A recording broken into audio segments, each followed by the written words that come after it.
Hey guys, it's Nicole here with our Paramotor Nation. We are joining you tonight as a special edition of Ladies Only. So this is all of our female pilots from around the globe. We have people introducing themselves from even as far as England today. They are jumping on a little bit later, but what we want to have for you is a very special look at all of the fantastic female pilots that we have. And unfortunately, not everyone could join us. We've got people out of the country and all of that going on, but hopefully this is the first of many. First of all, I would like to thank our sponsors. We've got Fly My PPG, ParaOrange.com, Clearwater Pools, Pigeon Paramotors, and iFly Indiana. We really do appreciate all of your support, and please go on to ourparamotornation.com and make sure that you support these people who have been just absolutely amazing in supporting us.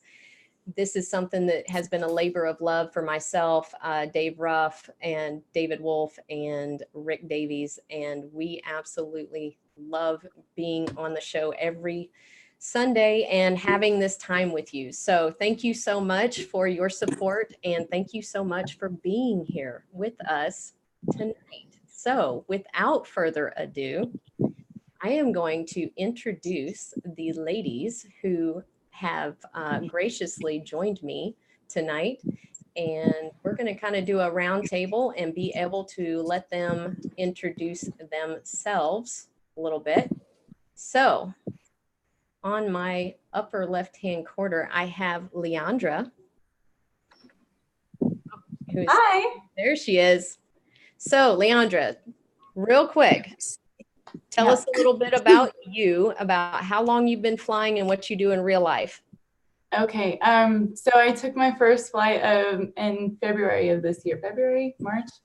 And for a living, I work for ADP as like a small business consultant. My actual title is district manager, but so I work with local business owners here in the El Paso area.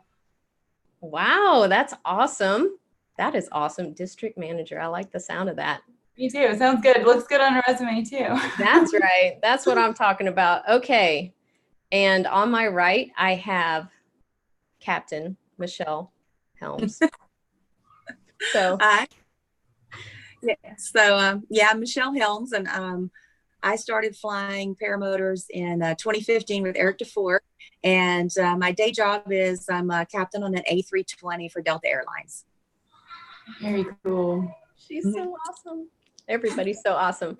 Okay, Lindsay, tell us all about you. You are the only free flight only pilot on our panel. So tell us about it.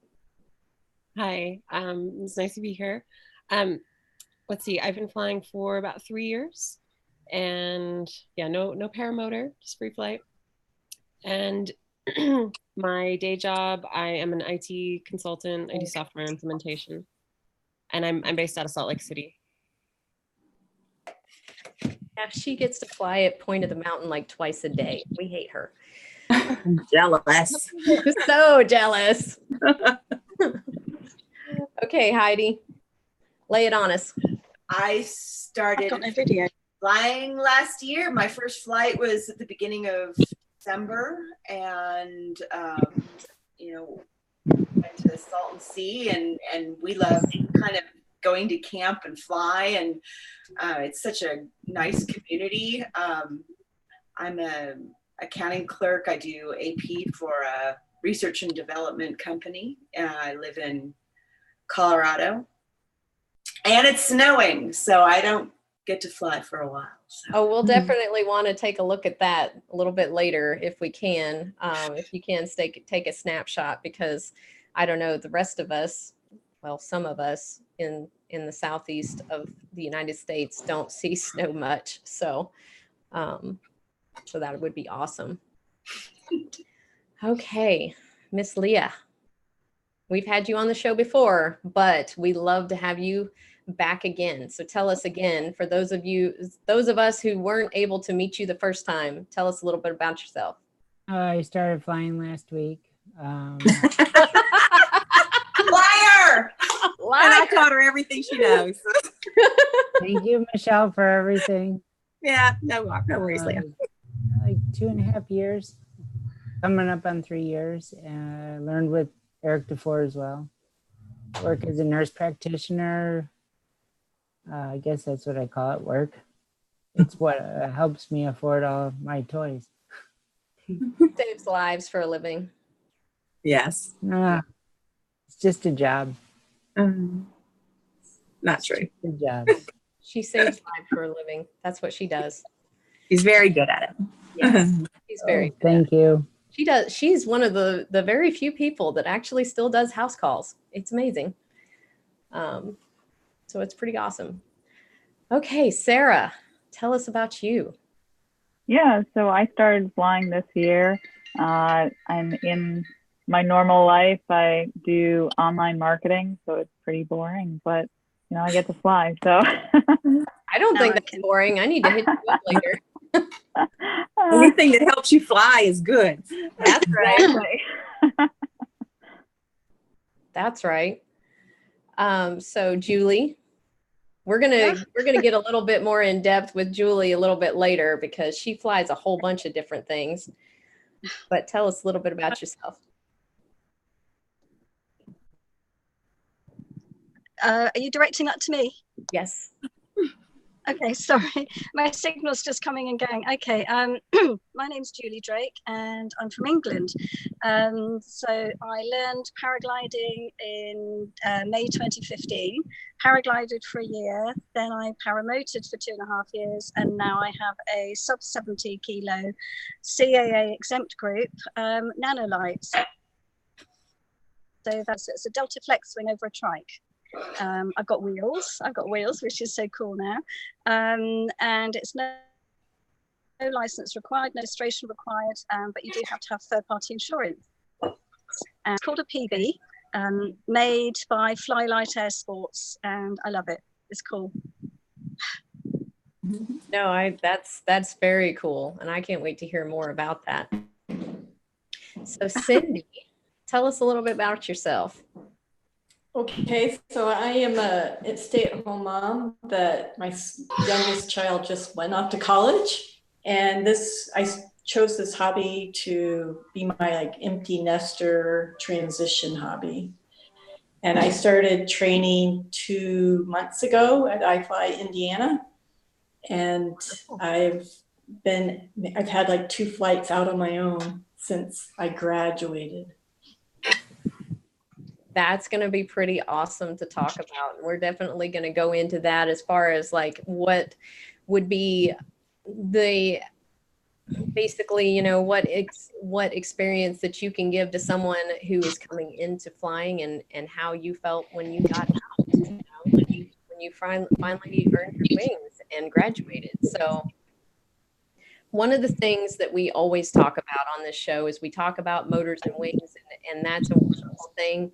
I'd love to kind of go around and see what everyone is flying, but that's really not what this show is going to be about. I'm hoping that this show will be about experiences, about, you know, our bucket list flights. You know, what's the flight that you have taken that you absolutely loved? What's your favorite flight?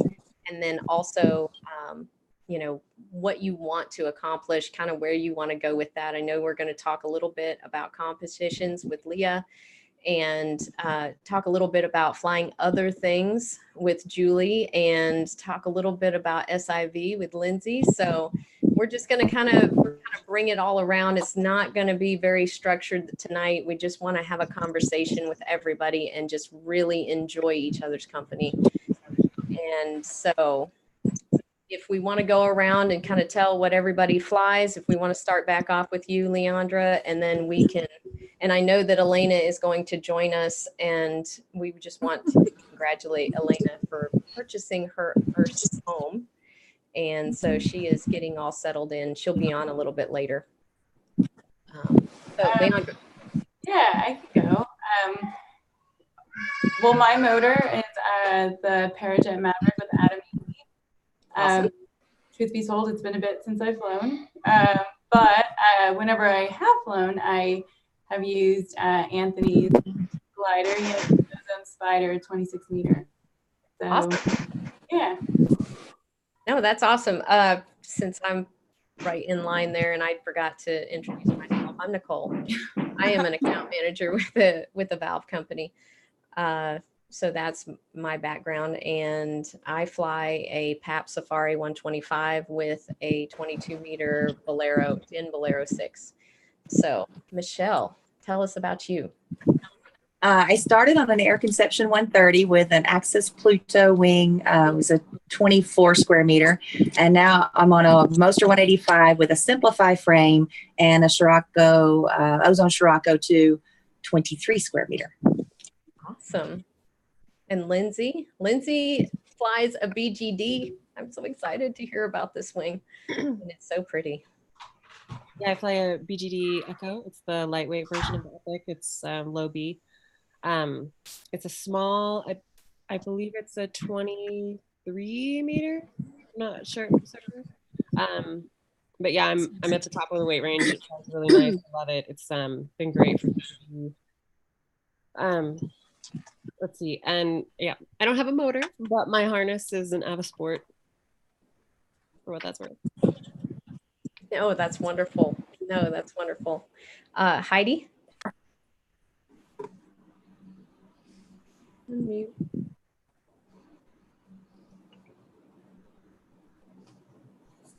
Hold on, sweetie. You're still muted.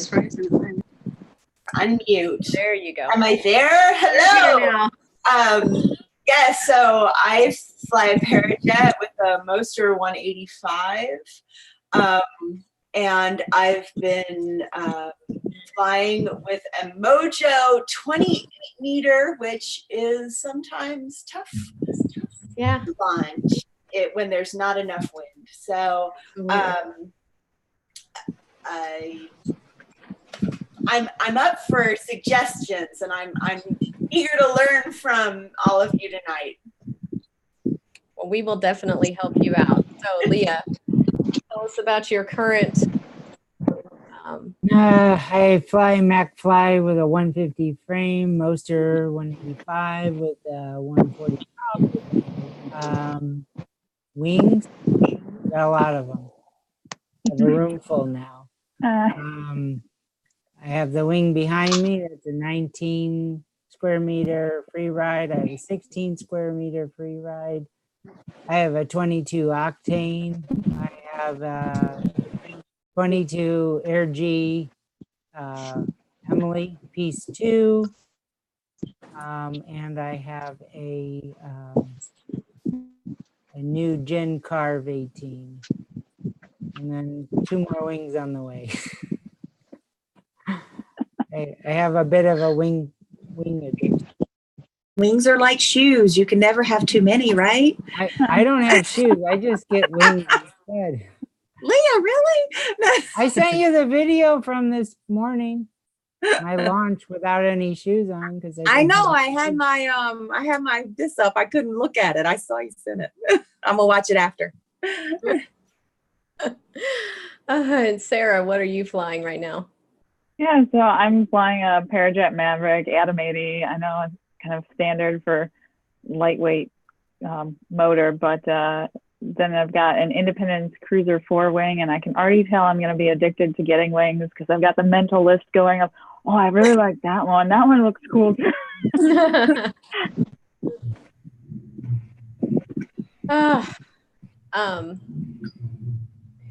Cindy, what are you flying right now? I'm flying a SkyMax Atom 80 with the Echo hybrid wing. Okay. And we've already talked to Leandra and Julie. I know that you don't actually have a paramotor here in the US because you're visiting, but tell us about what you flew yesterday and today. Are you with us? She's having a little bit of trouble with her internet, so she might be having a little bit of a delay. Before you want to go ahead and answer that, Leah, that Todd asked? Oh, yeah, I responded to him. it's kind of a difficult answer, but I needed to keep flying, and Viterazzi and MacFly set it up so I could have a motor at Kupi Care, and they took good care of me. Mm-hmm. I was also looking to get away from electric start because of future pylon racing. Figure if I'm gonna go in the water at some point, and I just figure it was a better choice for right now. But the motor's up and running. It is put a couple more hours on it. Just it's been rebuilt, and it sits in my garage now at this point. Okay. Waiting for somebody to take it home. Okay, so it is for sale then. Everything's for sale. Well, I know. I feel the same way. So Julie is going to be traveling she's going to be moving to better Wi-Fi. So she'll be coming on later. And so we'll get her answer back then. So basically, if we can just go ahead and start our conversation about wings, motors, experiences. If you guys have a question for another one of our members, please go ahead and ask it. I know we wanted to talk to Julie about her experience in Salton Sea. I know that we had also wanted to talk to Lindsay about her SIV experience in Italy and France, and then her flying in Portugal that she just got home from. So please, if you have a question for any of our members, please be ready to ask any of them. But does anyone have a question already for any one of us? Yeah, I work on my own motor, and I urge all the ladies to work on their own motors. That's to Tony Marzano. I think it's a smart thing to do. Yeah. Know your stuff. It is. Don't have to wait on anybody. Don't have to wait on anybody. Yes. That's exactly right. I've learned a lot about two-stroke motors now, and my the weed eater runs much better now too. Absolutely. I'm just looking at the chat to make sure that we aren't missing anything. If we are missing anything in the chat, please put it again so that I can see it. But Lindsay, do you mind starting and talking to us a little bit about your experience in Portugal and kind of why you went over there, and then also your SIV in Italy and France? And then of course, Leah was there almost at the same time. You guys almost crossed paths. Sad that you didn't. And kind of talk about your experiences. And Ripman wants to know, how long are your flights on average, Lindsay? So how long are you staying up in the air as you are ridge soaring? It depends. I do a lot of top landing, so I just start, and I mean, I'll have, sometimes we can have like a 2 or 3 hour session out here. Yeah, and I land and soar again. But as for Portugal and Italy, so I was just wanting to travel. I got into paragliding. One of the many reasons I got into paragliding was so that I would have something extra fun to do while I was traveling. So I wanted to do some coastal flying as a contrast to the high mountain desert turbulent stuff that I do now. So I went to Portugal. It's the Lisbon area is a great area. They have launches facing every direction, so you can get a lot of good flying time in there. I did that for a few weeks and gained a lot of confidence in the air. Let's see. And then I went to Lake Garda in Italy for some SIV training, and also did a little bit in France at Lake Annecy with Go2Fly. And I don't remember the school I worked with at Garda, but I wanted to train really intensely the emergency maneuvers. I am of the opinion that like a few flights over a lake, like that's great, but I wanted to make the maneuvers a part of me. So I am fortunate to work remotely, so I was able to go over there for a little bit longer of a period, and I learned some maneuvers. And then I spent a lot of time over the lake practicing the deflations, the spirals, all the things on my own, and even got to learn a few basic acro maneuvers. And that's been really fun. It's really changed my my confidence with just exploring ridge lines and all that. And again, the air in Utah is very turbulent and kind of violent sometimes. So now I just feel safer knowing how to fly with 30% of my wing and keep it on heading. Oh, absolutely. I would really like to do the SIV. I'm hoping to go back and do a maneuvers course with Santa Croce, next time we're in Utah. I forgot to mention, guys, that I actually met Lindsay and got to fly with Lindsay when we were in Utah. So that's how we know each other is we've actually gotten to fly together. And I have watched her wrangle her wing in super high wind and like a total boss and loved it. So she is awesome. And that was before her SIV. So I'm sure that SIV has been a game changer since then. So no, that is awesome. And Todd Scandrett with Resurgence PPG wants to know what it's going to take for you to go and strap a motor on, Lindsay. Not much. Depends how much altitude. Yeah. Right now, all I want to do is throw down sats and all that. And if I can't get a thermal, I mean, I'll take a motor if I can. If I can do whatever I want with all that altitude. I don't know how. Is that what you want to do? Is that what you ultimately want to do? You want to have a motor so that you can go up and do maneuvers and then just be able to like climb back up? Honestly, because we have such big mountains here, I haven't thought too much about a motor, but what I want is I just want altitude, and I want to thermal up and just throw down and go back up, and yeah, if I had a motor on my hands to do that with, I'll take it. Well, I actually got my P2 up in Tennessee, and I got it. So I learned a paramotor in November of 2015, and I went summer of 16 and did the paragliding course. Because theoretically, I thought, that'd be so cool. I'll go out and get the motor, and then I'll go and I'll thermal, and I'll go up, and then it won't matter that I don't have mountains. Well, come to find out, I like my wing to stay wing shaped. So when you go into a thermal and it does all that weird stuff, I thought that was very cool. And so the whole idea of the paramotor, just we go in the morning and in the evening and it's nice and smooth. I like that. So how did you become more comfortable with the fact that your wing doesn't stay wing shaped all the time? Kiting. I spent I scared myself really, really badly at one point, and I didn't leave the ground for about 6 weeks. All I did was kiting. And learning just how to just feel the subtleties of the wing has really helped me control it in thermals. I don't lose the wing like maybe I used to. I just think kiting in trashy air, like turbulent air like we have here, is just really built my confidence in the air. So good groundwork equals like confidence off the ground, I think. Right. Yeah.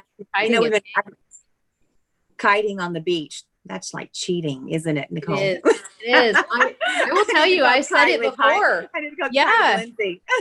I'm telling you, Michelle, I said it before. I thought that whenever I went to Utah that I was a fairly good kiter. Like I thought, hey, I can hold my own, for as low hour pilot as I am, right?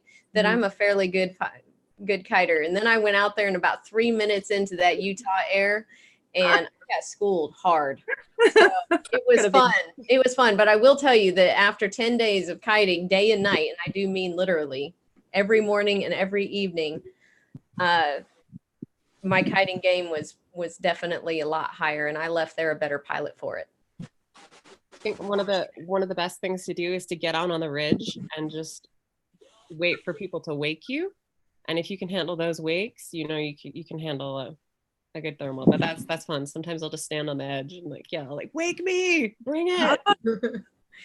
See, so I'm standing there and I'm like, I didn't have my wing up or anything. And I'm watching several people standing right on the edge, you know, when people are going by and they're like, oh no, they're going to hit me with their wake. And I'm thinking, I don't even have a motor on. Like, what kind of wake are you talking about? I'm like, oh my God, you know, because wait until you get hit with the wake with the motor on, you know, with the motor, you know, wake. It's a completely different thing. So I'm sitting there, but then once I got my wing up and I'm standing at the edge, right? And I'm like, and the wake, because it's not laminar air, because of the way that the air is coming up the side of the hill, you know, and because of how lightly your wing is loaded, it is violent. It is the wake is violent. We love you, Michelle. Sorry. The ASPCA is going to get me. So yeah, I mean, Lindsay, I actually understand that, you know, it's a completely different feeling. The wind on the beach is completely different than the wind on the ridge, for sure. So like Cindy, Heidi, do you have any questions for Lindsay? She just got back from an SIV course. So Leandra, Sarah. What'd you work on? I'll keep bugging you, Lindsay. No problem. Lots of stalls. Stalls to backfly. I worked on some spin control and just so that I could really get for that stall point. A little bit of wing overs, not too much. A lot of auto rotation, like bringing down as much wing as I can, you know, and like grabbing my carabiner and just holding it and going into that rotation, and then maintaining the heading, coming out with weight shift only sometimes, and with brakes, spirals, stats. I think that's it. Awesome. Good stuff. Fun stuff. Adrenaline rush for sure. Yeah, I had a question. You know, you were mentioning that the SIV clinic was super helpful for those emergency maneuvers, and being a new pilot, I keep asking myself, like, when should I think about an SIV course, and when would be helpful? Do you think there's like a time that's like it would have been too soon for you to take an SIV class and I guess practice all that stuff? I think I don't think there's really too soon. I mean, I think having really good ground handling skills, I think sometimes kiting is neglected, but I think the more sensitivity you have to your wing, the more you will maybe understand some of the SIV stuff. But really knowing some frontal collapses and some asymmetric deflations, you don't have to know how to kite well to do that. I think it's valuable really at any time. Yeah, maybe the more kiting skills you have, the better you'll get some of the finer points of some of the maneuvers. But really, it's good anytime. Learn your emergency maneuvers. And like after you get a new wing, is important too, or if you change your brakes too. I just shortened my brakes, and now I've been anxious to tow again so that I can feel out how it's changed things. Oh, sure. Yeah. Hey, pals. Yeah, let's welcome Elena. So Elena, introduce yourself. Tell us what wing and motor that you are flying, and then we're talking about maneuvers courses. We're talking about what right now? Maneuvers courses in Oh, Italy. cool. I like your shirt, Elena. I like your shirt too. Thanks. I have one on now. No more naked dancing. Yeah, the pre-show. Sorry, guys, you missed it. Yeah, you guys missed out.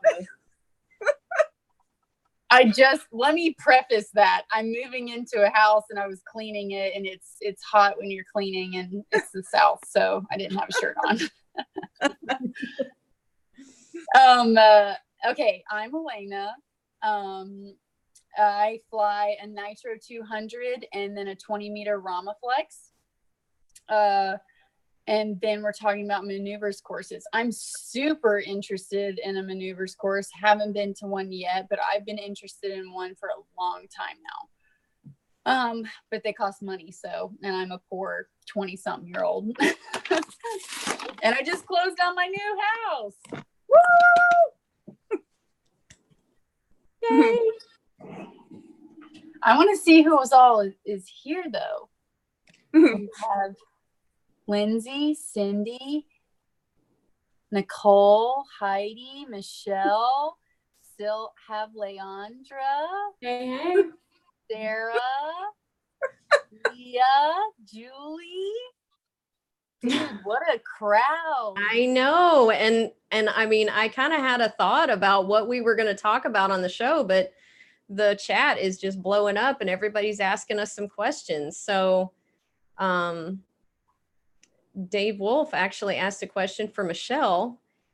He says, we often hear how Jeff Goen talks consistently to folks flying with him about his passion for PPG. As an airline captain, do you find yourself doing the same? Oh, yes. Everybody wants to know about the paramotor thing. And they think it's crazy. They're like, that's insane.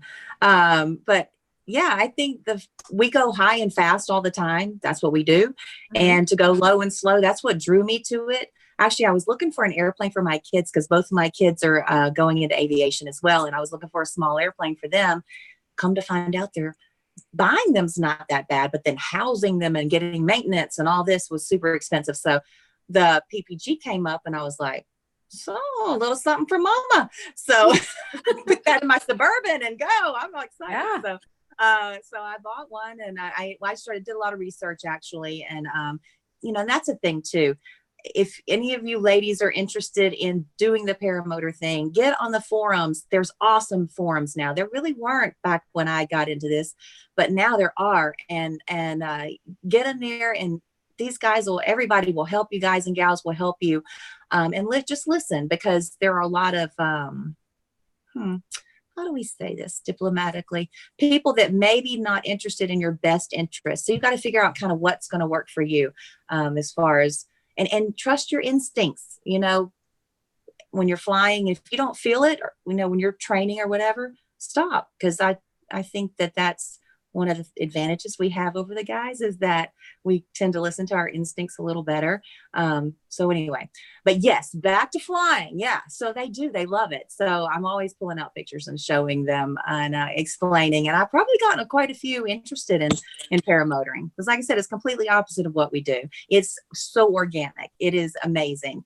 In your lawn chair with your bed sheet above you. What could be better? That's right. That's right. It's amazing. So Kurt and Velvet want to know, how many of us have boyfriends or husbands that also fly? I do. I don't know if anybody knew it, but I do. I do. It looks like Julie does. Lindsay does. I do. Yeah, I do. It even says it on my name. It says I'm Anthony Bell right now. I'm not. And I keep trying to tell all the guys that we fly with, would you please get your wives and girlfriends to learn how to fly? Because this is a great couples activity. This is so fun. And having a headset with intercom where we can chat with each other while we're flying around and look at that and look at that. And this is fantastic. It is so much fun for us. I mean, we're almost empty nesters, and it's so great to have an activity to do together that I'm so glad it's not golf. Sorry for all you golfers. That's fun too, but that's hard and frustrating. This is and boring fun and wind in your face and exciting. Great adventure. Telling you. I got into it because my husband built an RV-12, and so last Friday night he was up doing touch and goes, and I was flying on the west side of the runway, and so it's kind of cool to both be up there together. That's very cool. All right, can I ask a question? Yeah. This is my favorite thing to ask people, is hopefully you guys remember it, but I want to know what your first flight was like. We're not going that fast, and it was like a launch roller coaster, wasn't it? So Heidi, you go first then. Talk about. Oh, yeah. I only got one flight in that day because I was apparently so exhilarated that I didn't seem stable enough for a second flight. So we went out for burritos. But like I say, it seemed like the world was rushing by you, and ended up on my knees, but turned around on my knees to kite the wing down, and it went all right. And then I didn't have my second flight until 2 months later in Salton Sea, because I was just remembering this. I think I just couldn't commit. And my instructor was saying, if you want to fly, you got to run hard. And I'm thinking, oh, do I want to fly? But, boy, Salton Sea, how about that? That's cool. Sea level, Julie. I know. I'm there What now. about It's you? blowing a hoolie. I flew this morning, but it's blowing a hoolie this afternoon.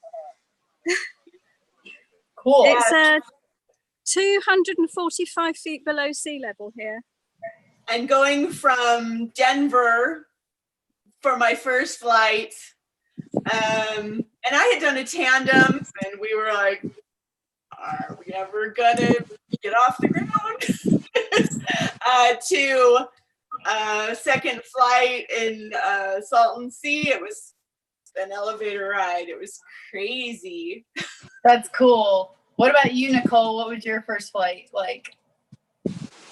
Oh, so my first flight it ended up being so windy the day, and I say so windy. Lindsay's gonna laugh at me. It was like 7 or 8 miles an hour, which was so windy for me that day. Should have been great, reverse, but I was so scared. I was literally so scared that I could not keep my legs under me. It's like I just kept losing my balance. I bring the wing up reverse, and I'm like, side to side and everything. So I finally, and I turned around and I turtled. I think I actually put a video of that out there. Actually, you guys got to see that on my YouTube channel. If you haven't, check it out. But so I asked my instructor, I said, hey, would you mind spotting me so that I can do a forward, and you just help me bring the wing up so I don't turtle, and let me get in the air. Like, I just need to get this over with. And so he did. He grabbed a hold of the front of my harness, and basically, we inflated the wing together, and I was off the ground in about, 4 or 5 steps. It was really fast for me, but now watching it, I'm like, power, come on, go to power. And where at the time, I'm like, oh, I'm not sure here. So, but now watching my first videos, I'm like, oh my God, what are you doing? Just go. That's cool. I gotta watch this. So but I got up there, and I started like, the cartoon wolf howl, where you're just ow, ow, ow, like that. And I was howling like crazy. I flew my little circle and I came down, and I was howling like crazy, like a cartoon. So yeah, I was. That's cool. What about you, Lindsay? Oh, my first flight was so emotional. I think I cried. I was just so happy to be in the air and to run. Oh my gosh. I had started went to instead. So anyway, just the difference. I was like, this is magic. Yeah, there was. That's cool. What about Cindy? Do you have audio? Yes, I do. So my first flight, I was so excited, but I was just scared to land. And I think my first several flights, I just did butt landings because I was afraid to put my feet down. But I just wanted to go and see more, just explore. But of course, my instructor made me stay in the pattern. Yeah. Oh yeah, I was like, I'm going to the beach, y'all. But I didn't. I got in trouble for that. Nice. Get back here. Don't run off on me. Okay, Michelle, I want to hear yours. All right. So I actually have it on video. It was pretty funny. So the flight was great. I mean, Eric DeFore is so funny. He's like, "You are my puppet. You are my puppet. You do everything I say." So I did everything he said. So it went great because it was basically just me, doing everything he said. So I did a forward and I got up and got airborne and came back around. Problem was I never got in my harness. So when I landed fine, but I'm running up to him and I didn't know their video screaming, "Ow, ow, couldn't get in my harness." I ruined my whole video by talking about the pain of not being able to get in my harness. So it's a little embarrassing, but I've been the there. part was fabulous. Oh my God, I've been there. I have a question for you. Your first flights, how long can they be? Because my first flights were just quick little sled runs. 3 hours. 3 hours? Depending on how much gas you got, baby. That's why you need a motor. Cool.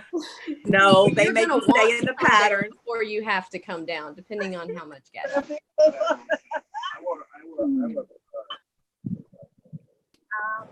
Okay, Leandra, where are we at? Leandra, I want to hear yours. Okay. Well, my first successful flight, I should say, because the first attempt didn't go entirely well. So like the first successful one, I was just focused on not sitting down too early, not damaging another prop. So yeah, it was just like I just was running. Like I was like, just don't stop running, don't stop running. And I'm pretty sure like midair I was still running, doing the motions and stuff. But as I finally, ended up in the air, man, that was like every emotion, right? You're like super excited to finally be in the air, and then you're like, holy crap, I'm in the air right now. And obviously like the main focus is don't let off on that throttle, right? You need to gain altitude. And as I'm going up, I'm not so sure if I want to keep going up. And I think that, when I was circling around and I got feedback from everybody, Anthony was going live and I didn't know that either. So I can relate, Michelle. It was live on Facebook.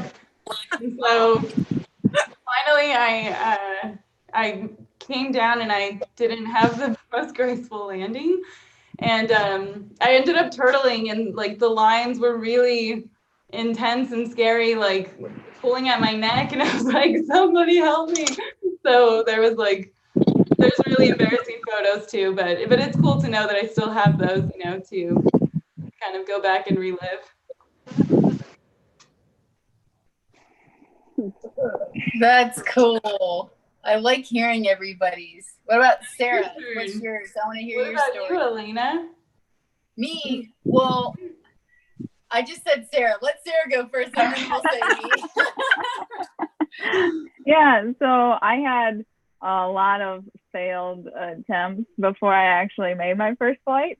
So I was probably over the tree line before I realized, yeah, I did it. Like, I'm off the ground. It was so exciting. And I felt like that flight lasted forever. It was probably like, 20 minutes maybe, but I just kept trying to climb higher and higher. I'm like, this is amazing. And then I was a little terrified that I realized, oh yeah, you have to now land. Like, you did the takeoff part, but there's a landing that you have to do now.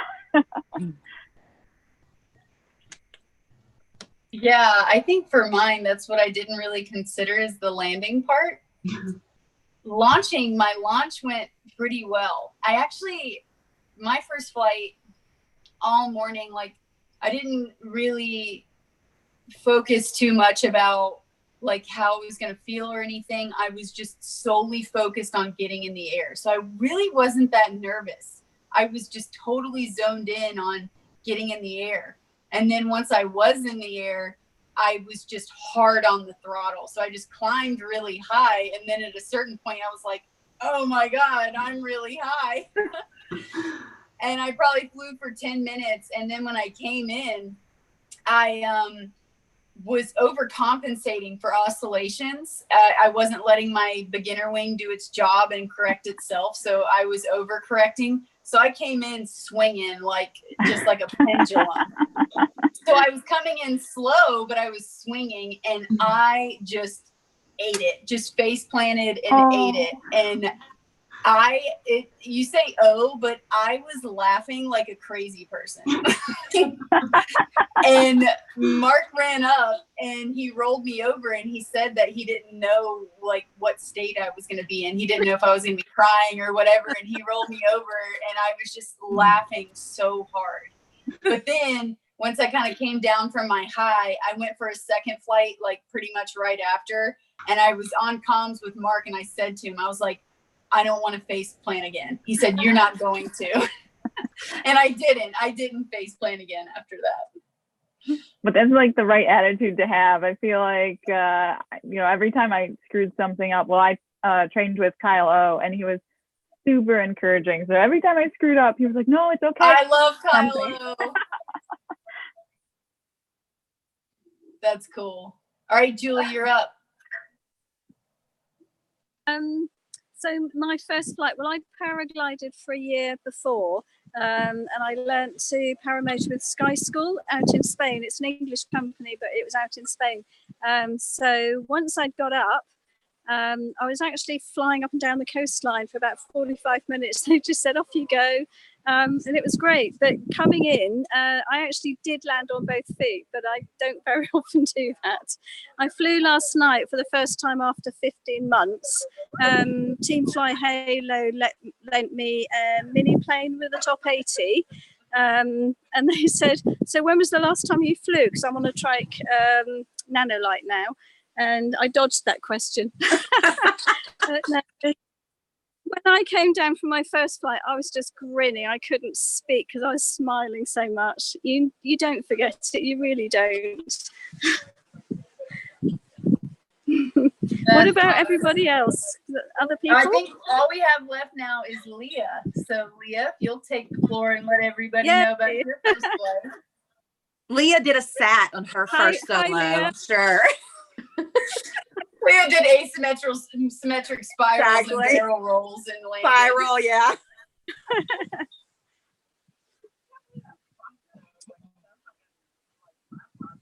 Where's Leah? We got to unmute her. There we go. Got me now? Yep. We So got actually, it's kind of funny because, training with Eric, you're supposed to follow. He's the director or the puppet master. And I was listening to him, and I had out of control oscillations.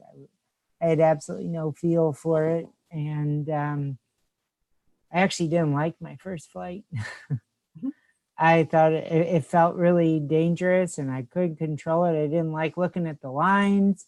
I'm thinking to myself, what am I doing? And came in for my landing, and I did that for a while. I would say probably my first 50 flights, I would try to slow the wing down because I couldn't really tell where the ground was. I could not figure out when my feet were going to hit the ground. So of course my first couple were, my feet would touch and straight to my knees. Go figure, 100 flights later, all I want to do is flip the glider upside down, but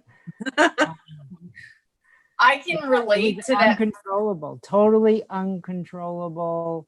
And I thought to myself, well, this is why you pay for training. I would have flipped that glider upside down on the first flight. Well, I can relate to not liking it because I remember for my first few flights, I remember thinking to myself, when am I going to like this? Yeah, exactly. That's exactly it was right. terrifying. I was like, when am I going to start liking this? The landing thing. Do you girls find, do you like takeoffs or landings? Which is the one that you don't like the most? You know what I'm saying? Like you worry that something's going to happen. Is it takeoffs or landings? Landing. See, it's takeoff for me. I launched like awesome. See, well, you do takeoff for me. I always worry. Yeah, I think the landing thing, and honestly, the airplane, I think the airplane thing has translated on the landing for me because the landings never like weirded me out or anything. And I think it's because of the shifting your eyes down the, like the runway, wherever you're landing. I think that helps. And I think that was so part of, because I've been flying. It was always the takeoffs. I'm always like, oh crap, I'm going to eat it. I'm going to turtle. I'm going to shred my wing. I'm going to wrap crap around my prop. I mean, I don't know. So I think it depends who's watching. No, I don't have any trouble launching. I mean, whether I'm foot launch or trike, like I don't have any trouble either. Nil wind, high wind now, I can reverse, forward, whatever. That landing, it's something. Yeah, I'm there with you, Nicole. For sure, the landing is the most intimidating part for me. But just yesterday, Anthony and I was out kiting, trying to like baby steps my way back into it. So we're kiting, and he's there pushing me off the ground, and I'm getting more familiar with like the flaring and the timing and stuff. And it went really well yesterday. So you can only get better, right? But definitely that's the most intimidating part for me as well. Hell yeah. I love hearing that you were flying yesterday, even if for like a few seconds while Anthony pushed you. Yeah. That's awesome. Trying to get more comfortable in the air, I think. I haven't towed or anything like that, but definitely intend to do that to get more comfortable in the air. Towing helps. I think towing helped like make the landings a lot better for me too. Initially, I towed probably, I don't know, like 12 times before I flew. And then I did 46 takeoffs and landings in like 5 days at Eric's. I was so happy to leave. I was so tired. That's why I went to Utah. It wasn't towing exactly, but I think it was better. Launch land, launch land. Launch land, launch land, launch land. I mean, oh yeah. And I did a lot of sled runs. I had a good time. I can't wait to go back. I want to go with you. Leave Reason at home and take me. Baby, you just let me know. We're going to go. Just let me know. Watch out, Lindsay. We're coming for you, girl. We're coming for you. Coming to fly with you. Oh my God. Once you go to the point of the mountain, you will be ruined. I'm ready. I'm ready to be ruined. It's like the beach of paragliding. It's gonna be awesome. I don't know. She's talking about trashy air. She's a little scaring me a little bit, but that's okay. Yeah, but there's like also no trees. flying in thermals. No trees, so that's what's good. Yeah, and no trees. See? True. Well, I take that back. There are some trees on the north side, but yeah. The bushes. They're not so bad. Rocks. Yeah. There's some gravel for sliding on. There's that. Of thorny bushes and stuff. Oh. Yeah. All right. I'm ready. Let's do it. We're doing it. We're doing it. I'm looking through the chat here. So Ripman wanted to know, Leandra, when you are going to fly again. We kind of answered that, right? Like I said, taking baby steps before I put myself in the air with the motor on my back. So we're at, I can't believe that we've already been talking for almost an hour here. Now, Jim brought up a really interesting question, and I really hope that we are able to answer it. So his question is, what drew you most to flying, and what was the thing that held you back from getting into the sport in the first place? And then the second part of his question is, is there something that men do that sometimes can turn us off from the sport, basically? Too much advice. Yes. Mansplaining. Sorry. But we like when you guys help us. Y'all be nice to them. We like it when you give us. Don't get me wrong. My biggest teachers are men. Like my most valued helpers and mentors are men. But when I go to a fly-in and a man that I don't know tries to come up and tell me how to do things, not the ones that are my mentors and my go-to people that are also there and know I have it. But when you just come out of the blue and try and help me, it's a little offensive. But Yeah, we're able that's my favorite, when somebody doesn't know me and then they try to help me because maybe I got a line caught on the weed and I didn't get an inflation. And then they start telling me I need to hold my A's, and then they watch me fly, I land, and then they don't talk to me anymore. Yeah, I Yeah. think it depends on how people give you the feedback too, right? So if someone comes up to you and tells you, this is how you do it, that's kind of aggressive and not super helpful anyway. But if they ask you a question like, oh, did you know that you could do this if you do that? That's totally different and way more useful anyway. True. And That's you sometimes true. learn And a new I'm not- technique.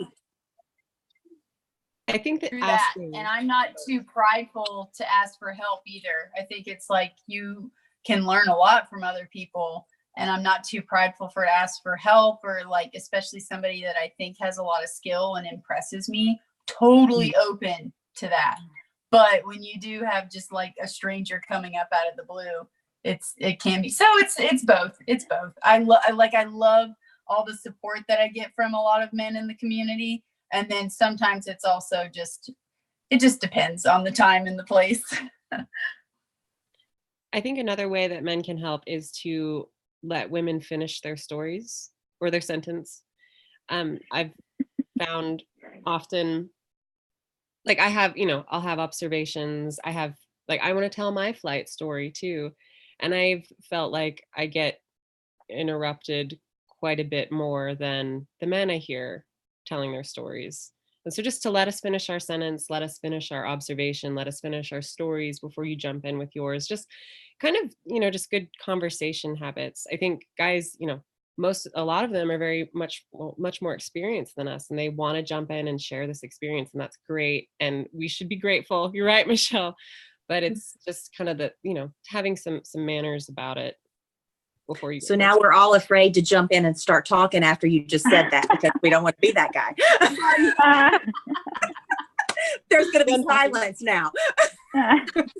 Explain things to me now. That's right.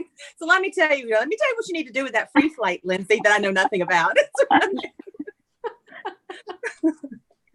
I would actually say even more so than unsolicited advice, though, the one thing that drives me nuts is being treated like I'm the most delicate thing on the field. I'm like, no, it's okay if I fall on my face. Like, I can take this. Like, I've done it before.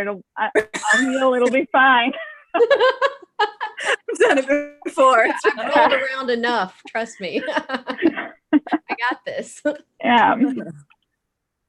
Well, I mean, I find it interesting because normally I'm at a fly-in with my husband, right? So I don't get the help normally about laying out my wing or carrying my motor. Like, I've not had anybody offer that to me yet. And I have to assume that that's because my husband is there, right? But I've been standing around with my husband and my instructor and all of that. And I'm sitting there talking, and I've had a guy look at me like, because I said something or interjected into the conversation, and they were like, you know what you're talking about, like you're a pilot.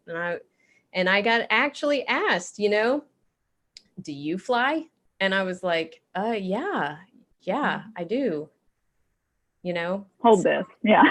Just Okay. that assumption that you don't fly. That's funny that you say that, because flying for Delta, whoever lands the airplane we say you take your lumps or you get your, attaboys. You stand up, say goodbye to all the passengers. And when I was a first officer, it didn't happen as much now that I'm the captain, but when I was the first officer, they would look past me and go, "Nice landing, Captain." It's like, that's me. Oh, Yeah. man. Yeah. Oh, Yeah. right in the heart. God. I think what I'll add to that is that I'm in the point of my paramotoring experience where I just take it all, advice, critique. And I think that that's one thing that I love about the community, because men and women alike have reached out to me with really encouraging words. And I think I'm super fortunate too, because the people who fly here, I'm the only, woman here in this area that has flown. So it's really nice. I think I'm kind of spoiled in a way, especially, with reference to what you're talking about, Nicole, like people doing things for you or helping you out. I personally don't take it much as like chivalry. I mean, maybe there is a little bit of that, but I think it's also they're just trying to help me have a better experience and like, you know what I mean? So I think I'm in a position where I haven't been exposed to all of these other people. I haven't been a fly-in or anything, but the little experience I have had with other people interjecting or giving advice has only been positive thus far. So that's one thing I love about the community. I agree. And fly-ins are the best because it is a family, and paramotor people just are the best. I mean, they are. I'm free flight people, Lindsay. Sorry. Hey, it's okay. I believe you guys are awesome. I'm really excited for the first paramotor flight. I'm really excited. Everyone explain all the things to me. Right, we will. And interrupt you and finish your sentences. What is that? Say hi to everybody. Hi. Hi. This is Mia. Hi, Mia. I go to Oshkosh. I've been going to Oshkosh for like the last 7 to 10 years. And I think everyone in the aviation industry, when I'm out there, everyone is so nice and helpful and friendly. It's kind of like a huge family reunion whenever you go back to Oshkosh. And I just found it out where my husband has a hangar at the airport. Everyone there is just as nice and friendly, and they treat you like family. I don't know if it's just related to aviation industry, but the people are amazing. I agree. I went to Oshkosh for the first time this year. I was so excited, and I got to fly my paramotor. Stand by. Wait for it. Oh, you can't see it. It's clear. Oh, that's really weird. Oh, there it is. Hey, show plane participant. Because I flew the paramotor. I feel like I am a show plane. I know, right? Because, That's so it was just me and my motor. You flew over my tent then. Oh, I did. You would have flown over my tent because we always camp under the ultralight flight pattern. Oh, it was so cool. It was amazing. Yeah, it was a bucket list thing for sure for me. So what's everybody? Well, that's when I decided to fly. I was sitting there at in the stands watching everyone fly around in the ultralight field, and I said, "That's it. I got to fly. Why am I watching this?" And I called Kevin Kimball and said, "Hey, I'll be there tomorrow night." Wow. Oh, I like that instantaneous decision. Oh, I like that a lot. So hopefully, Jim, like give us an answer of whether or not that kind of answered your questions, Jim, if you could in the chat. But Leah, you had a question? Yeah, what's everybody's dream flight? Dream location? I'll say mine, and then I have to get off because my phone's dying. I have like 5% left. Dream flight though. Dream flight. I would just say my dream flight is flying with women. Yeah. It doesn't matter where it's at, but my dream flight is flying with multiple women wherever that may be. So yeah, I don't know. I'm trying to think of, and I hate if I'm offending a woman I have flown with. My husband just said me too. I can't think of a time that I've flown You've with flown a woman. with me. We've been in the air at the same time, but we weren't flying together, but we've been in the air at the same, and Michelle. Right. We've been in the air at the same time. I mean, I more want to like show up somewhere with women with the intent of like, all right, we're all going to launch together, we're going to fly together, and we're going to land together. Yeah. So that's my dream. So hopefully one day we can make that happen. But yes, I will pass that question on to somebody else. But you guys rock, and I can't wait to do this again. And I'm going to sign off for now. We will do this again. We need to make this a regular thing. Congratulations on your house. Yes, congrats. Yeah, see ya. You guys have a good night. Nice.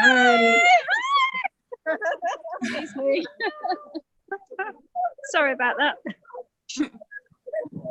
Oh. All right, Julie, what's your dream flight? I want to go around the Isle of Wight in England. So it's about 100 miles. But I can do that. I've got a 20-litre tank and I burn just over 3 litres on a Mazda 185 Plus on my trike. And that's my goal for this year. Oh, I cannot wait to hear about that. I'll put it on video. Yes.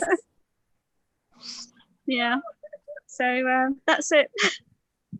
But I just want to say one thing. The Paramotor guys have been really, really so encouraging and really helpful.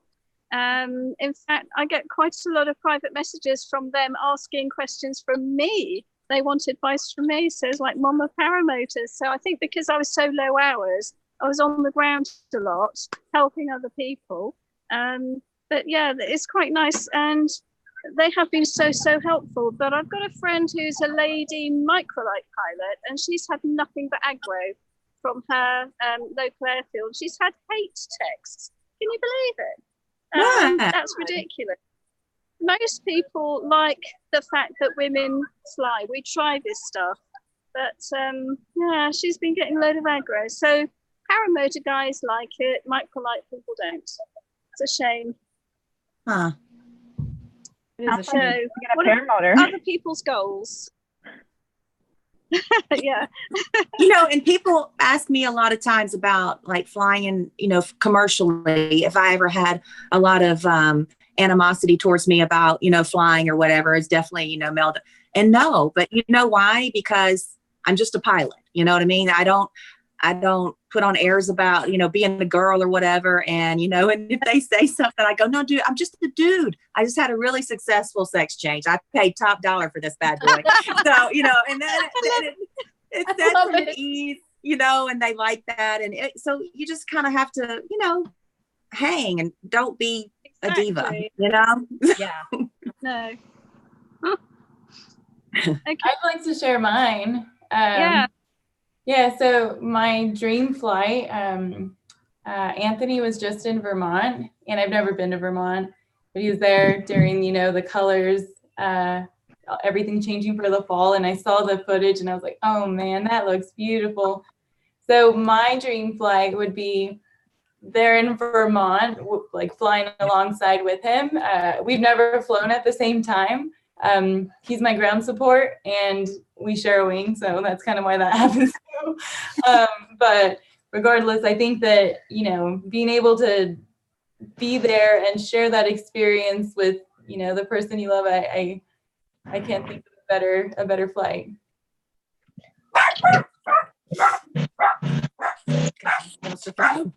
Got something else to throw? I know, I was looking for something. I want my water bottle. I want to keep it. All right, my dream flight. I think in the States would be Point of the Mountain.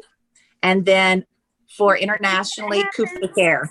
You knew I was going to say Coupe Care, right? I did. Leah. So my dream flight is to fly with Michelle at Point of the Mountain. And did you find it? I'll come over in a minute. Brilliant. Okay, cool. Thank you.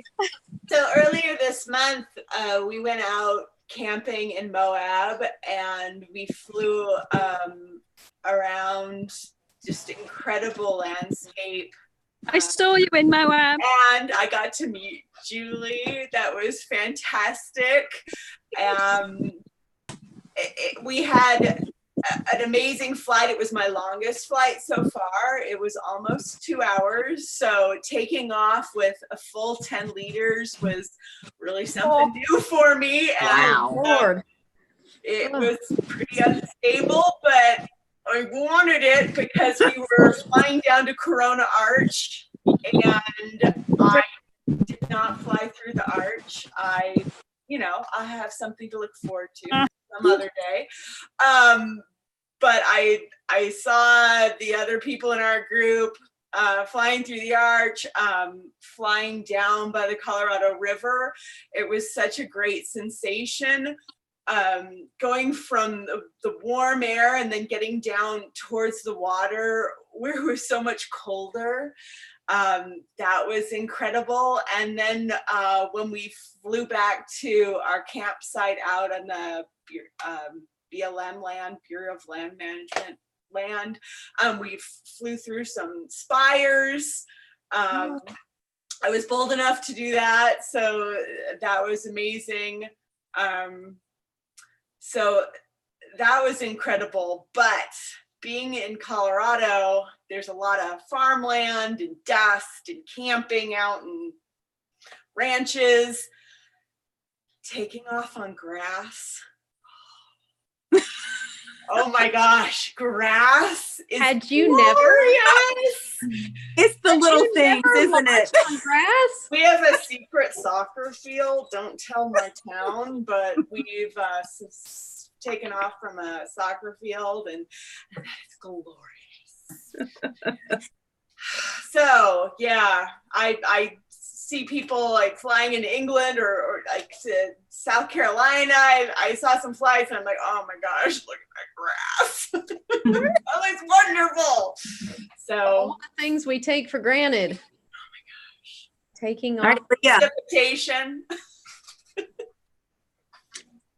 Leah, what's your dream flight? Oh, it changes all the time. I think free flight in the States, Telluride. You gonna meet me there, Heidi? Hey, yes, I would.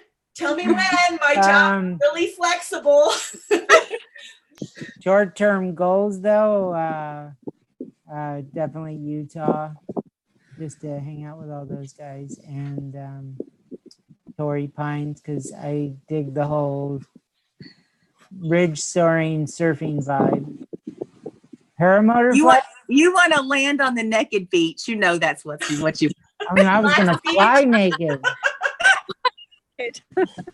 For a paramotor flight, I think my next big dream flight is to do the record, the distance record. So I guess that's where my dream flight is right now. 2 months ago, it was to fly at Kupi Care. I know, and you did it. Yeah, I think my dream flights keep changing, achieving more and more. But then again, I have a dream flight of being able to do every acro maneuver on a motor. So that's another dream flight. So I don't know. I can't fly enough. I don't have enough time. I just don't have enough time. We can't wait to see all that stuff too. Well, I'm hopefully soon. Yeah. You know, according to Lindsay, the more you ball up your glider, the more you're comfortable with it. I have to agree. The more you ball it up, the more you believe in it. Mm-hmm. Yeah, find those edges. I have to get going, so I can go next, and then I'll have to sign off. But my dream flight was to fly in the Alps, and I did that. And I went back. But I would love. So my dream paramotor flight is actually around Moab. I used to live in Moab, and I ran off. There's a little launch there. I never got very high. I would love to explore that terrain on a motor. That would be magical. Oh, incredible. So yeah, I'm jealous. You've been there. Yeah. And then I'm hoping, as far as free flight goes, I'm hoping to get out to Turkey. Find all the neat stuff over the water, but we'll see. So awesome. Yeah, it was great. It was great hearing your guys' stories and getting to know you ladies. Yeah, absolutely. Please connect with me if you come out to Utah. I'd love to show you around and just get to know you. So absolutely. Thanks, Lindsay. Nice to meet you. Yeah, nice to meet you. Bye. Bye.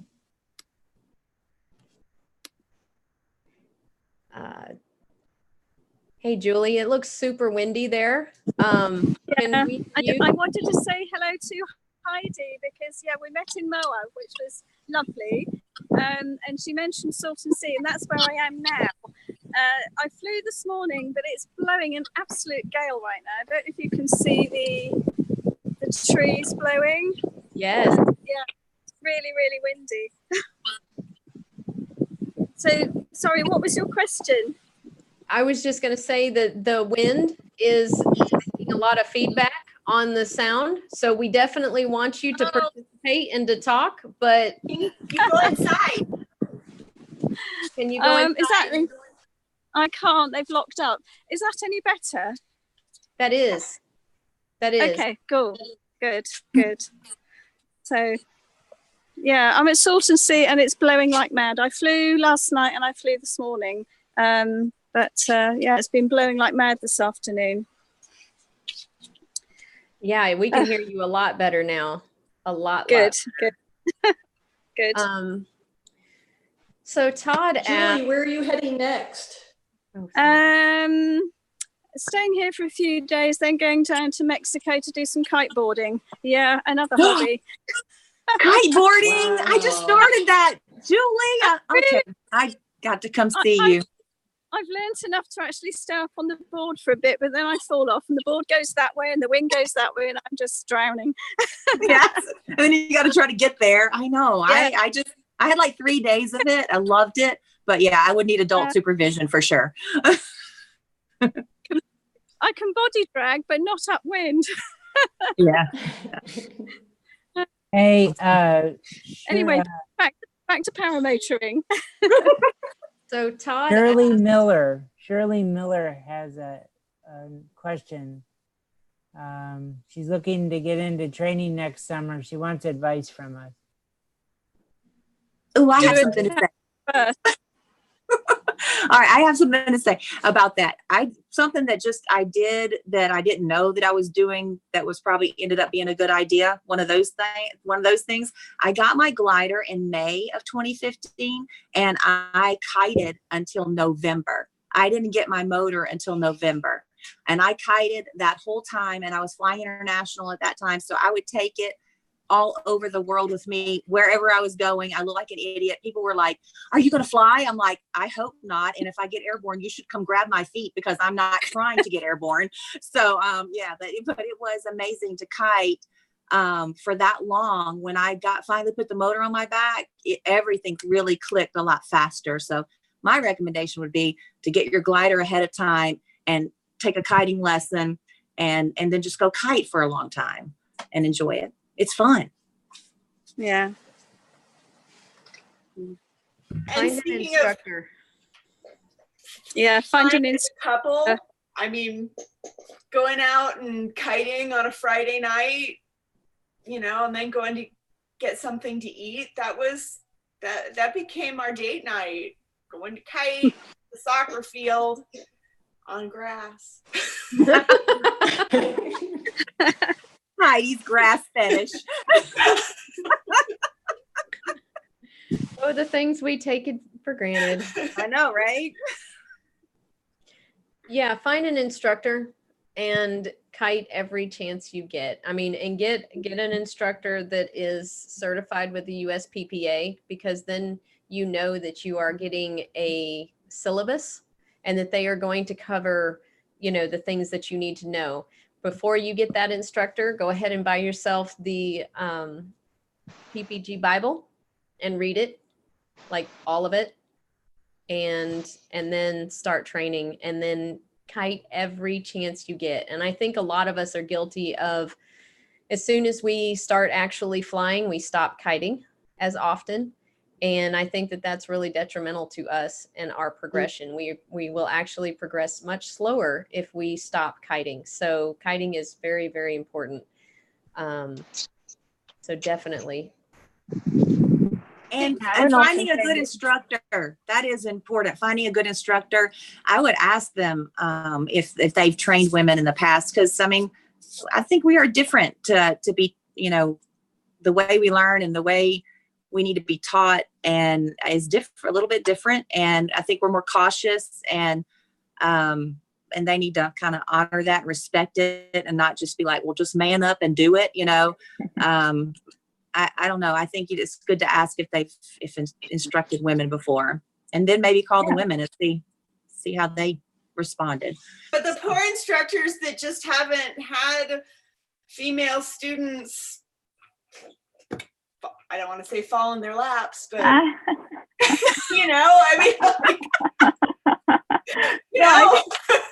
That's a good point, because someone might I should say, I think there's tons of great instructors out there. But at least for me, what I found, why I ended up going to Kyle, because he wasn't the first instructor that I had picked or anything like that. It was because I felt like his personality matched very well with what I needed. He was super supportive and encouraging, and that's what I needed. And that might not be what everyone needs. You know, there are plenty of more structured, militant type, this is what you're going to do. You're going to do A, B, C. And some people really like that. So finding a teacher who has a teaching style that fits your personality, I think, is really key. And if you're lucky enough to have him geographically accessible, that's pretty lucky. Yeah. My instructor was worth driving over an hour to get to. But I found it really nice to be able to take a tandem flight. So before we started training, I took a tandem flight, and just to know, like, is this crazy whim gonna, scare the bejesus out of me? Can I, am I gonna scream, oh my gosh, put me down? Or, and the first tandem flight was a lesson, because it has to be. And I learned a lot from that, but I appreciated getting to take a tandem flight first. So if Smart. you find one of those and the ability to do that's treat. It's fun. That's something my instructor does too. And Shirley, I did not recognize your name. I am so sorry. So Shirley actually bought my wing from me. I can't remember if it was my red one or my blue one, but I think it was my blue one. So I hope that you're liking it. I hope you're getting a chance to kite. That's so awesome. So she actually bought Reason's first wing from us. Nice. What is her candy here? Nope. Who's in that? So Todd wants to know what advice can we offer on stopping the negativity or not perpetuating the negativity in the PPG community, especially online, like in the forums and stuff. What advice can we offer? Is there negativity? I know. I was like, I don't really feel like there's that much negativity. Sometimes maybe, some miscommunication between people, but I feel like it's really supportive. Yeah, me too. I've never had anyone say anything bad. Talking about towards women or just negativity in general? Just in general, like in the Paramotor. Like people fighting over like wings and what motor's best and what that sort of thing. They're gonna all have their opinions. Loud. I think it's entertaining. What motor oil they use. I think it's entertaining. I love that you guys get worked up about stuff like that. Yeah. I mean, yeah. Don't. It's not about what's right or wrong. It's about what works or what doesn't. There is no right or wrong. That's right. We've all heard every motor out there is a POS, right? Right. So, yeah. They're gonna all quit eventually. So. They're all lawnmower engines, basically. Exactly. So don't worry about it. Mm-hmm. Yeah, Dave, I know. He says we love to gossip. I know, y'all are worse than old kids. Telling you. So I'm new to the whole, PPG community. Where do you find these forums? So they're all on Facebook. So there's a Paramotor group that has like 25,000 members, but only like 3,000 of those people fly. So the rest of them like to comment on things that, they might not have a whole lot of information on. Yeah. That's what Todd's talking about mainly. I always direct women to Paramotor Fly Girls, because that's always a good one. Yep, which is the one that yours truly, Leah, started. I love it. And when I came on, there was only like 100 members or like 90. It It was in the 90s, something like that. And how many members do we have now, Leah? Do you know? No, It's like almost 300, isn't it? I want to say it's almost 300. no, it's 7,000 now. 139. How many? So we've had about 50 new members in the last Now year. we have one free flight person in there. Yep. Woo. Lindsay accepted her invitation today, so we now have one. She has to get a motor now. Listen, whenever I first Actually went obligated. to Utah, I started talking to her about it, and she was like, "Why would I want that?" And I said, "Listen, lady, have you ever taken off on a flat surface and no wind?" Nope. I said, "Then you want a motor. Love it. You will love it. You want to keep going up in that butter smooth wind? Yeah, you're gonna love it." What do you mean? God, you cannot. You have the Paramotor Crazy said, Leah, is everything bigger to you? What does that mean? What do you say? I don't know what that means. Leah, is everything bigger to you? Oh, I gotta try to keep it. this PG. What, am I the only one that's I get okay, it never now. mind. I'm a little slow. Oh, 7,000 members. He said. I used to go fishing. I learned it from the guys because they say everything's bigger. Oh, I knew you were gonna go there, Leah. I was trying to be good. I was talking about fishing. I was talking about fishing. So funny. Oh my Well, goodness. on that note, right? No, I'm kidding. Oh, we know what you meant, David. Says Michelle said 7,000 members. What did you think I meant? We know what you meant. But no, Todd, you have the wrong equipment. Sorry. Can't join the group. We love you though. We still love you, Todd. So who's going to the fly-in? On the 7th? The one in Georgia? Yeah. No, Florida. Oh, I thought it was in Georgia. Florida. Oh, I'm going. That's where I'm going. The 7th, 8th, and 9th. That one? Yeah, that's me. Swanee. Is it Swanee? Yeah. Okay. That confuses me because our corporate office is in Swanee, Georgia. I know, and I was thinking it just really confused me too. So yeah. You should text me the address just to make sure to call. It's in Live Oak. So Walter says, Michelle, you are funny and hot. Thanks, Walter. Yes, you are, Michelle.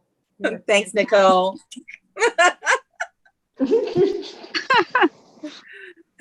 Girls, so we have made it to 9:30. So what else can we talk about in the next few minutes? And then we got to save something for our next show because we have to do this again.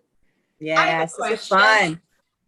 Have any of you ladies thrown your reserve? No. Nope. No. I fly like a grandma. I don't fly like Leah. Leah? Yeah, Leah? No, I haven't. Actually, I haven't. Yeah. I keep on hearing these stories about people needing to throw their reserves, and I watch with my eyes bugged out. So this exhilarating sport. I want to throw it. I didn't used to want to throw it, but now I want to throw it. It's something I have to get used to, so I might as well throw it. Well, I guess start that free flight. Go to the SIV. I hear they're throwing their reserves all the time. You might throw it at the SIV. No, I'm just waiting for to ball it up the wrong way one time. Every flight I look at them and I go, is this going to be the one? Yeah, I'm kind of excited. In Lake Garda, I didn't actually ball up the wing where I couldn't get it out. and I flew away from everything, but I almost did go in the water. But I was thinking after that flight where I almost went in the water that maybe I should just go really hard and make it happen and throw reserve. Sometimes I have 3 of them, so I figure one of 3 is going to work. God. How do You you need carry fingers crossed. You need to. How do you carry it all, Leah? Oh, I don't know. I just get used to the weight. Today I launched, I think I sent you the video too, with bare feet, 2 reserve, full tank of gas on the pavement. God, Leah. Getting You know, used to Leah, it. you need to What? do it. You need to pop that cherry, right? Throw that reserve. Right. Okay. It's coming. I know it's coming. I don't want to do it on the motor though. I want to do it with the free flight. I don't want to break all the new stuff. True. That's true. So maybe find me some water. I think I'm going to go hang out with the boys, Andy and Woody, and probably push it. I'll throw it then. It's On the probably too lake? cold. Yeah, on the lake. So maybe next spring. Need a boat They got a boat. just for you. No, they're better than I am. They get probably What no I'm time. saying is that if you have 3 pilots all doing maneuvers at the same time, you No, need it's one. They do it one at a time. Okay, that's what I meant. That's the best part of Lake Garda. There's always a boat. Always. It's not even for you. There's a boat sitting there waiting for you to go. I'm going to have to go, ladies, because I'm running out of daylight here. It's been great chatting to you. Bye. Bye, Julie. Bye, Julie. Enjoy the U.S. Thank you. Bye. And Leandra says that she doesn't know what happened, but she had so much fun, and we don't know what happened either, Leandra, but thank you so much for coming on, and hopefully you're able to come on to the next one. So thank you. Sarah, are you going to be going back and doing some more training with Kyle? I would love to. I actually, so I'm from Western New York, so it's not really close, Louisiana. But I, like I said before, personalities clicked, and I just felt like he was the guy to go to. Planning a trip down to Alabama. It's supposed to be like a sister's vacation in December, and I'm trying to figure out, how do I get my paramotor down there? So I'm like, I could get the rental car, throw all my stuff in, somehow go from Alabama to Louisiana. So I definitely want to go back down. I want to do tons of training. Like, I kind of see myself doing training forever. And that might sound silly, but I want to keep getting better at everything. I like the challenge of it. Always learning. I mean, that's the way to be. You are always learning. We never know it all. That's fun. I know. Well, and I still feel like I'm so new that so many things are just so exciting. Like recently we had frost here.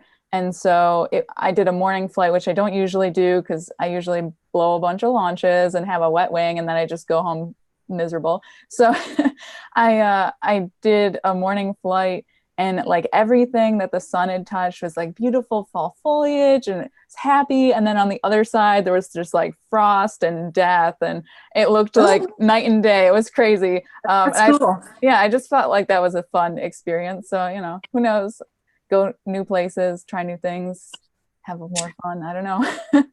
So you're talking about the early morning. So yeah, I went through that too, where I was like blowing launches, wet wing, maybe miserable. So I got that Simplify frame, and they have the hook on wheels. And so now if it's early morning, no wind, I just put my motor on the wheels and launch. And I love, so I go both ways. So anyway, yeah, so I put launch in, I do trike, but I know, right? So, yeah, sorry, Walter. So Walter be happy. No. Yes. So would Mitch. Mitch is asking for our phone numbers. But I love it. And I love landing the trike because you can land with power, and it's like landing an airplane, except you're really close to the ground and you can see it all. It's so much fun. So I do, everybody, oh, that's the big argument, right? Tried foot launch because you're not a big man, you're not how you're, yeah, you're what if you're not foot launching, right? But they're both fantastic, and they're both have like their pros and their cons and the fun parts for each thing. So yeah, so I would recommend that to the girls. Don't feel like you have to foot launch if you don't want to, or do both, or both. But yeah, do both. So do both. Yeah. I know. I feel like I now know a few people who fly trikes, but I think I've only ever seen one in person once, which is crazy. I just everyone I know foot launches. I think it's a I don't know, like you said, it's the macho thing to do, right? Yeah. Like you're cool if you foot launch. exactly and it's different. I mean, there's a lot of technique. Like they used to make me think, oh well, if you trike, you just throw the wing up there and you go, it's so easy. Oh no, no it's not. No, it's not. You can't move under it like you can when you foot launch. You can easily like move under the wing, you know what I mean, and straighten things out. And if you laying the wing out is huge on the trike, because if you don't get that first inflation up nice and straight, then you're probably gonna mess it up. But anyway, yeah, they both have fantastic. I love both, and so anyway, just saying. I agree with everything that Michelle just said, and I get that all the time. Well, of course you can launch because you're doing it on trike, or of course you can do this or whatever. No, I launch good either way. I just land better on trike. Just saying. But don't admit that. Just say it's all good. It's all good. It's all good. But I think that for me, my trike is my same foot launch unit. It's my same unit. It's the same harness. It's the same seat. Once I'm in the air, it is the exact same. So, and it's same with Michelle. So it's just it's a tool. It's an extra tool. So Mitch wants to know what the giveaway is for tonight and wants to know if it's one of our phone numbers. I already put it I don't really have anything to give away tonight except for our goodwill. Really, what more could anyone want? I don't think the comments are going to come in now. So Craig wants to know what you were working on, your next trick, Leah. Yeah. I'm not really working on tricks right now. I'm working on stuff on the ground. Mostly getting my head wrapped around pylon racing, but also as far as performance is concerned, new landing technique. It's kind of like landing with wheels, but I'm using my feet. Really? Yeah. Do tell, Leah. Do tell. Yeah, seriously, that's cool. You'll see it. You'll see me do it. Make me beg. It's just that I'm skiing along the ground, and then I choose where I want to stop. So it's kind of like I'm on wheels and I'm taxiing, but I'm not moving my feet. I'm just skiing. Oh, that's awesome. That sounds cool. Yeah, that sounds cool. That's a strange feeling because it makes the whole landing seem really, really fast. Yeah, because you got to be fast. To stay. Not like a swoop foot drag. It's power, and you're pushing your feet along the ground. So it's kind of neat. Scary. I just want to get comfortable with it. I want to do that. Me too. You fly wheels. You already know how. Leah, you need to eventually open a school. I would be cool to have a female, female pilot school, like instructor. That'd be awesome. I am gonna do something over in Lake Wales with the girls that are there, but that's it. Oh yeah, that's right. I'm not actually gonna teach them. I'm going to make them. My plan is to make them more comfortable. If they want to learn this stuff, I want to make them more comfortable. I want to explain to them all the things that weren't explained to me, and I basically explored those maneuvers all on my own. and not knowing if I was going to die or not. And it was like baby steps. And if people would have told me, even just with a loop, that my first loop, there was no possible chance for me to fall into the wing, but I thought I would. I would have. You're not even, your first loop, you're not even over it. It's really a angled spiral. Instead of being a flat spiral, it's just angled up. You know, so you're way in front of the wing when you go over the top of it. See, You know, this is why you need to teach. Yeah, You know stuff.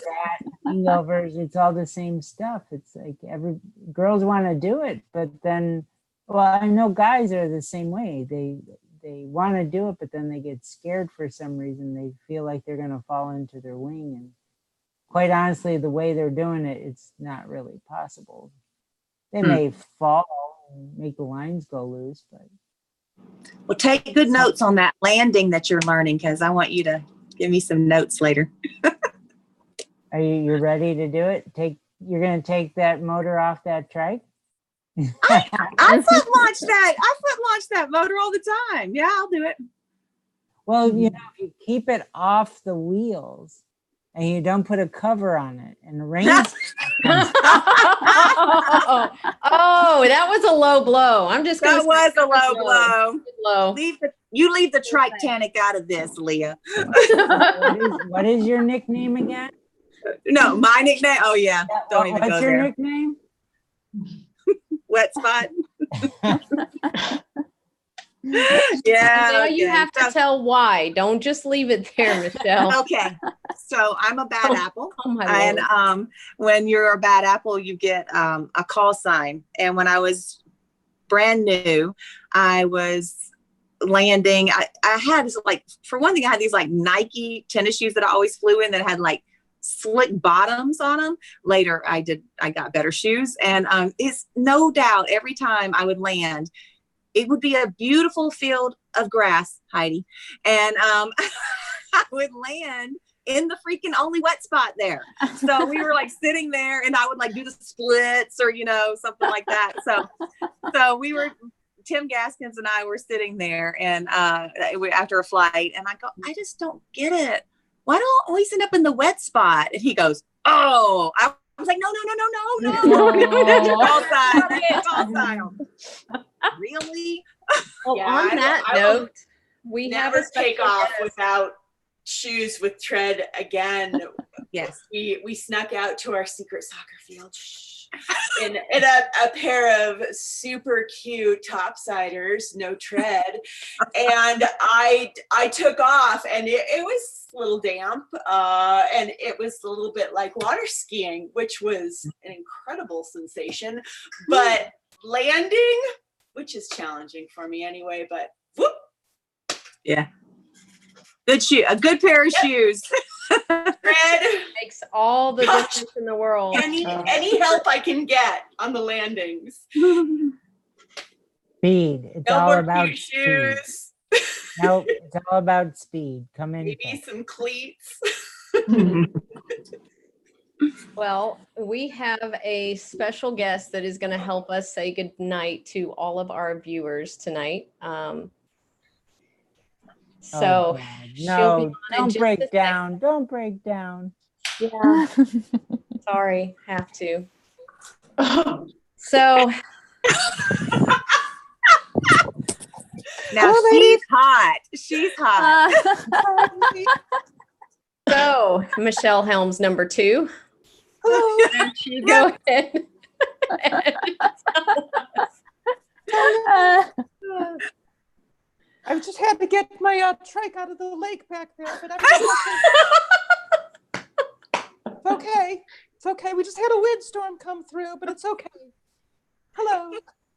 So we love you guys. Thank you so much for joining us tonight. We will be doing this again, a ladies only show, and thank you so very much. We thank our sponsors, and I hope you have a great night.